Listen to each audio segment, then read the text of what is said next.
Welcome everyone to the T.R.O.N podcast. Today I have a very special guest which shows that age has no limits to success and going after what you want. Special guest today, entrepreneur, author, and all-around hustler, Miss Abigail Banda. How are you? Good. Thank you for having me. Thank you for being on the show. You know, you're an incredible story that you decided really early, quickly, at the age of 16 actually, that you were going to do certain things. Can you give us a quick highlight of your background, please? Yeah, of course. So I was 16 in the middle of COVID. Right. I was really bored at home, and luckily for my 16th birthday, I got a sewing machine from my parents, and I taught myself how to use it. I used YouTube videos, old books, everything, and I learned how to make all sorts of things, and I'm still learning today. I can make bags, t-shirts, I make fabric bookmarks, all sorts of things like that. And from there, my business expanded into other craft things. I make pin buttons now. I got a press that Christmas from that year, and Right. it allowed me to expand even more. And then when I started publishing my books, I wanted to tie in my business with that. So Right. now it's more book-related products that I do. Okay. Yeah.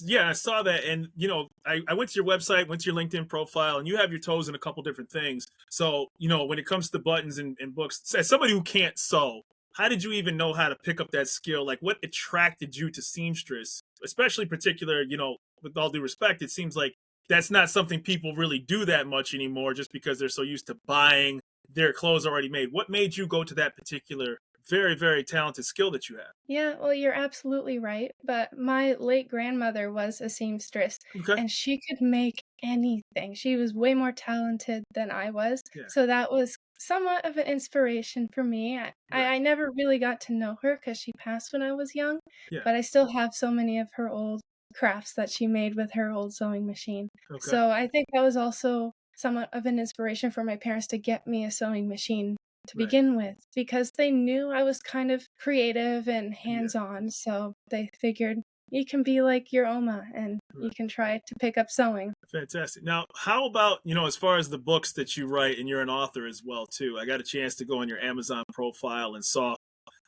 that you've written 3 books. One of them, I believe, is a series so far. Can you go into some of the books that you've written? Yeah, so I write a variety of things. My most popular one is a romance novella, Mhm. and it's kind of based on a true story. The characters, at least, are based on real people. And then my series that I'm working on, I have the first one out. It's called Lincoln School of Magic. I saw that. And it's yeah, I'm a huge Harry Potter fan. So Right. it's heavily inspired by that. It's about wizards and witches inside of a magical school, and then there's Right. a student that turns evil and starts tormenting the school. Right. So the second book of that series is in the works, and I hope to write Goodness. 5 of them. So You I might be have getting a call really from some film executives. You never know, or some TV executives. yeah, well, I hope so. They're not That's, big enough yet. but Being still, you know, hey, self-published. everybody has their start somewhere, which is amazing. Yeah, You you're have right. a Wikipedia profile. Like, that is Yeah. nuts, right? I know. Yeah, I actually don't even know who started that. I was just so I discovered it when I was talking to ChatGPT, Yeah. and I was like, "Tell me about Abigail Banda." And it Right. started describing me exactly, and I'm like, "Where did you find this?" And then they sent me a link to that Wikipedia, and it was some lady that made it. I don't know. I Was guess that's pretty cool. was it accurate? Like, did you have to go in there and edit anything? It's somewhat accurate. The only Okay. thing that was wrong was my birthplace, which I Okay. guess is something I never really disclosed, so Oh, geez. Well, maybe it was somebody close to you, right? yeah, probably. You know what's cool is obviously you're the CEO of Abby's Hobbies, but you also have a world traveler. So you got a chance to see. You don't just do business; you also do a lot when it comes to travels, experience. And you said you've traveled twice. You've been to the Netherlands. You've been to UK. Tell us a Mhm. little bit about your experiences traveling and how that's kind of made you you. Yeah, well, that's a good question. So, as a kid, my mom is obsessed with traveling, so that's Yeah. probably where it came from. As Okay. a kid, we would do our annual vacations. We would usually go to Disney World because we were just kids. But I do have lots of family in the Netherlands. Okay. So, we visit there frequently and then, of course, visit the surrounding countries while we're there because it's Speaking so of easy to islands. do that. Yeah. So I really love Europe and I want to explore more of it. And now that I'm in my final year of university. This is Right. kind of my opportunity. I can't wait. I just unfortunately I wish it was more affordable. How do you balance being a college student doing all of this? Yeah, well, it's not easy, that's for sure. I mean, I love my calendar. In my Right. calendar, I always have listed every single assignment I have to do, For sure. and I usually set aside dedicated time to work on my business, and if not, it might be something I just do before bed. I just open up my laptop and Yeah. just I don't know, so I'm usually updating social medias, my Right. website, and all that. So It's you're not, like, super time consuming, but yeah, but putting everything in every calendar means you're accomplishing every task that you have laid out for yourself for the day, which is a yeah, lot of people can't say that they're doing. I guess. Because it's difficult, but once you get in a routine of it, because you're living proof of what happens when organization meets preparation and taking advantage of Mhm. opportunities. And you're getting a bachelor's in of art in communication and media studies, correct? Yes. Nice, nice. So what I thought was amazing about you too was you were nominated for the best home business at the CRCC. What's the CRC? That is the Caledonia Regional Chamber of Commerce. Okay. It's an organization in my local area, Okay. and I never even heard of these business awards until I got an email saying I was nominated. So, there is a Nice. event dinner going on for that next Yeah. month in March, and, yeah, we'll see if I actually win. I don't know who I'm going against. Yeah, right. So are you did your how did your business grow? So who was your circle that you started out with? Did you go to fairs? Did you family and friends were the best most available people? Can you give us a rundown on how you actually started getting word out about what you do? Yeah, it's usually just at craft shows and fairs. Like you mentioned, I do them as much as I can, Hmm. but being in school, I'm sorry, it can be pretty hard to find time to do it. So usually I do like one show a month, but while I was in high school, I could do them more frequently. Hmm. I'm always handing out business cards, and I also go to lots of community events, so word Right. of mouth is a Right. big way of sharing it, Yeah. and even my family, they are pretty supportive, and I'm sure Gotcha. they're also going around telling everybody about it, Yeah. and living in such a small community, it's easier to get that support, and Of course. everybody knows you, right? Yeah. And they Yeah. all wanna support you, so I think that's the best way to grow. Got it. Got it. Have you found any particular customers that are do you have a shop or do you have like a particular store? I know obviously you have your on time online retail, but do you have any particular place that says I want to have you start making things for me through an outlet? Are you put in any stores in particular or do you just stay Yeah. respectively with yourself? I actually do have some products in a store. It's a local small shop, and Okay. they rent out spaces for artists like me Got to it. sell our Got it. things there, yeah. Okay. That's So that fantastic. helps as well, yeah. Yeah, and like I said, obviously, if you get things larger, I'm sure you'll sign some sort of non-disclosure. But I just had to ask, just in general, if some items were available on a Yes. larger scale for you, because that's usually how a lot of people start when they start making goods homemade. They scale up, and that's great. And I Yeah, hope that happens for you. yeah, thanks. So, tell me about the podcast that you're a host of, please. Too. I'm not Canadian, so I don't get a chance to maybe tune into that, but I'm tuned into Canada quite a bit. Yeah, so it's called The Canadian Context, Yeah, and I host it along with my boyfriend, Dylan. nice. And we want to highlight Canada Right.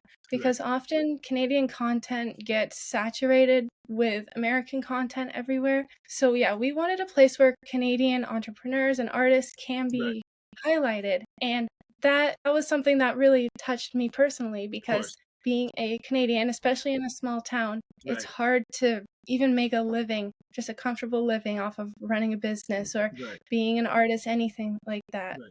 And I do know multiple people who are in the music industry who are trying to become actors, Yeah. but it is very hard with so much competition down in Hollywood. And I know Toronto is like the second best city in the world to be an For actor. sure. For sure. So I think these Canadians, they don't get enough credit all the time. Or they're gonna have to look at Vancouver as well too, right? Because Vancouver.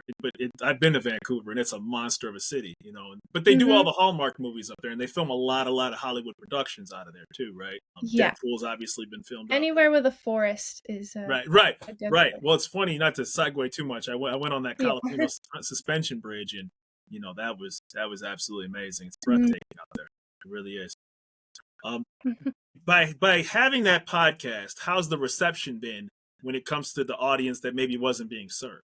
Yeah, well, it so far it's still fairly new, but the majority of our audience are female Canadians between the ages of 23 to 27. So I'm assuming they're women who are maybe aspiring entrepreneurs, artists, and they're just kind of getting started in their career. And yeah, and we actually do have some American audience members, which is Nice. great. I like that the Americans are now consuming Canadian content, whereas usually it's the other way around. Sorry, I think I lost you there for a Did that section. I'll phrase make sure to edit that portion of the podcast out. I hate to ask you to repeat that, but how's the reception for the podcast been? Yeah, so it's been pretty good. It's still fairly new, but so far the majority of our audience are young women between the ages of 23 and 27. And I do like that we have a few American listeners, which Right, I right, think right, it's fantastic because now Americans are being exposed to Canadian content. right. And usually it's the other way around. Yeah, it's yeah. But No, I I'm sorry. do Go ahead. think like, oh, sorry. No, it's my fault. I'm just Oh, fascinated because I know so much, a little bit about Canadian media. Like you guys only, it has to be most Canadian content the further you get away from like London or Toronto. But since because of proximity purposes, you guys naturally consume a lot of American and U.S. based content. yep, you're right. And we even get like the American news channels here. We Right, can watch right, CNN right, and we get all the American ads. right, right. It's crazy. So that's great. And so like has how is your audience is growing? Because I saw you have a really decent number of listeners to it. I mean, have you obviously, and I'm happy for that. I'm very happy for you. Has it started to gain some steam to get more attention nationally as you've been growing and giving people opportunities to that maybe they weren't available to talk about themselves, particularly those women? Yeah, so I think these women listeners, they are definitely taking advantage of a Mhm. Canadian podcast. And Right, also, even if they're business owners, hmm they may be targeting Canadian customers. right, Because a lot of businesses, they only serve the right, Canadian area. So correct. it's another platform for them to speak directly to their consumers. How do you feel as far as entering new markets, and how do you when you want to expand your reach as a business, where do you particularly go to get out of your backyard to make your company more well known? Obviously the internet, everybody can look things up, but have you gone to larger markets to see if your product was available and expand? Not really. I usually stick with my small area. I Okay. really love my community, and Yeah. they have been supportive enough for my business, especially, they nominated me for an Of award, course. which is Of course. fantastic. But yeah, obviously, like Instagram, Facebook is my primary advertising platform. Right. And now I also use my podcast a Yeah. little bit to talk about it, but Right. I don't want to always put myself in the spotlight there. But Right. yeah, and then there's that little shop that some of my products are in, and I often refer Yeah, I was only customers asking to just go because I there. think that it could be very effective for you, considering how you're growing in the space that you're in currently right now. Maybe at some point, just this is just me thinking as a fan of what you did. I'd love for you to take off and take the next steps. And you're a small town, but people from small towns you hear great success stories about all the time. And I'm like, man, I would love to, her to venture to Toronto or Montreal's a different beast because they speak French. But I could see you doing bigger things if and that's me talking to you. I'd love to see like you being a big retail store. Yeah, thank you. It would definitely be the dream. I wish, one day it might happen, but right now I can't dedicate enough time to my Okay, business. It's okay, basically like part-time business, for if that sure, for makes sure. sense. Like I just kind of do it in my spare time. Yeah. Okay, gotcha. Well, it's still doing really well, And I saw your LinkedIn page as well too for your business. You can get it. You have interns? Yeah, I did. It's crazy. I did have one, yeah, this past semester in the winter time. hmm It was a great experience for both of us. Right. How does a 20-year-old in college has an intern for her business? Like you couldn't even. That's incredible. That's like an out of Yeah, I body. know. It just doesn't happen, right? Like, I mean, it does happen, but I'm just talking to Yeah. one who does it, right? And you're just like, wait a minute, you're supposed to be on paper the intern somewhere else, right? Yeah, I know, you're right, and it did feel a little bit weird, especially interviewing them. I'm Yeah. like, "All these people are the same age as me." Right.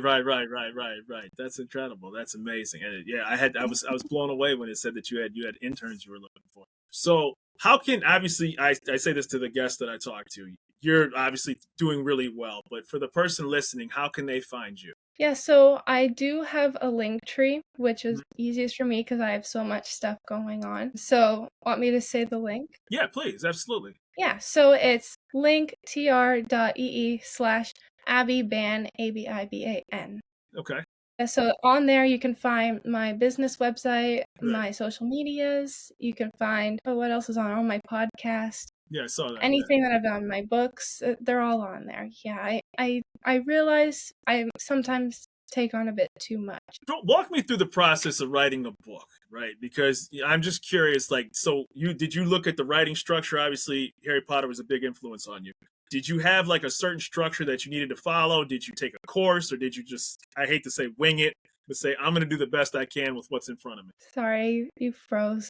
Okay, can you walk me through the process of writing a book? Can you walk me through the process of writing a book, the Yeah. process that you go through? Yeah, so usually it just starts with an idea in my head, and I Yeah, know, the main character, and I know what I want the plot to be generally. yeah, And a lot of the times it sounds weird, but the ideas come to me in a dream. yeah. Like, I literally sometimes I have a dream and I'm like, that could be a good book. But that's the title of one of your books too, where somebody said they were imagining somebody too, as well, right? Yeah, that's the mystery man. Yeah, The I guess Mystery that Man. is Yeah, kind of yeah, yeah. inspired. Right, right. Yeah, so but for Lincoln School of Magic, for example, Yeah, I don't have, like, crazy applications or anything. yeah. I use the notes app on my phone, Okay. and I do, like, chapter 1. This is what I want to happen in chapter 1, just like point form notes. Yeah. And then in another note, I do short character descriptions. Okay. I describe them physically and what their personality's like, Right. and then I don't know, I just go into it. I say, "Write chapter 1," and I just write it, but you should know the title usually comes to me near the end of writing. Yeah, that's awesome. I think because people get their inspiration from different places, and I was just curious, like, do it old school it and just grab a notepad and kind of go there? Some people use Chat GPT to clean up some errors or grammatical sentences and things like that. And to be able, and the fact that you have three books, I mean, I'm just there's not a lot of words to sit back and say she's 20, she has her own business, she's a college student, she's balancing all this, and oh, by the way, she's got a Kindle store. And it just shows you that when you're inspired at an early, inspiration comes no matter what, and you just prepared for it when it happens. That's Mhm. incredible. That's amazing. Yeah, I'm glad and I you reached have out. been yeah. And I have been writing since I was 5, so it's been something that stuck with me my whole life. I was right. always, the strongest reader and writer in my class, Yeah. but I can't do math. Okay. Okay. One Yeah. or the We, other. we all have our strengths and weaknesses, and that's all that matters, right? You gravitated towards Yeah. what you were best at. So, here on the Tron podcast, the randomness of nothing. I've always tried to talk to fascinating people to get a chance to pick their brain, excuse me, who are smarter than me, because I believe that inspiration comes from a variety of walks of life. And the work that you're doing in a small community in Canada, hoping to get your voice out, voice heard, and expand and do well, which you already are, is one of the reasons I was honored that you reached out to me to talk to me, because I wanted to make sure that, hey, there's smart people and success stories, everywhere. And the fact that you're 20, your accomplishments speak for themselves, and it's amazing to hear this from you. Yeah, well, thank you so much. You're absolutely right, and I see that with my podcast too. With the Mhm, people that request to be on it, they mhm. all they all do amazing things, and I see these businesses that I've never heard of, and Right, sometimes it's like I wish I thought of that. right. So I got a question for you. If I wanted to be a guest on your podcast, do you have American guests? No, I Okay, don't. okay, I okay, want to keep it Canadian. okay. Yes, I get it. sometimes there are exceptions. Right. We're We'll talk. contemplating inviting international people who have maybe traveled to Canada, and Right. we could get their perspective on it, Tim things Hortons. like that, but yeah, we actually just recorded an episode all about Tim Hortons. Oh my god. Yeah, like it's so funny. Like sometimes people don't know the name about stuff. Like, yeah, that was an actual hockey player who started that franchise, right? The name didn't just come out of Yeah. left field, right? And so, Mhm. and then you guys, your silk type dollar bills, right? And toonies and loonies, right? It's crazy. Yeah, you're educated. Yeah, yeah. Just yeah. It's so I have a yeah, I go up there a lot. I go up there a lot, and it's a great country. It's funny, like people sometimes think like it's just, I don't know, it's a real place and people act normal and there's nothing like, scary about it. It's a great country. It really is. It's beautiful when Yes, you get we don't live in igloos. Right. And so it's awesome. And I want you more than anything from this experience. I hope that you enjoyed being on this podcast with me. It seems like, Yeah. you have a very bright future ahead of you, and you certainly didn't need to talk to me for you to know that. And, the wonderful things that you've done. If I had any advice to you, it would be keep exactly doing what you're doing right now. And more importantly, you're not just in a small community because you're connected to the world of all the great things that you're doing. Thank you so much. Yeah. You got And the yeah, sky's thank the you limit for for this opportunity. Yeah. Yeah, the sky's the limit for you. It really is. And that's what the randomness of nothing is all about. And we're going to continue to reach out to people like you. And I hope to get people like you available for the time to do so. So we can continue to find those niches and those things that people love that make them tick and they're passionate about. That sounds fantastic. Yeah, thank you for giving people like me the spotlight on your podcast. I'd love to have you back too. Thank you so much. Take care, Yeah, Abigail. thank you. Yeah, thanks.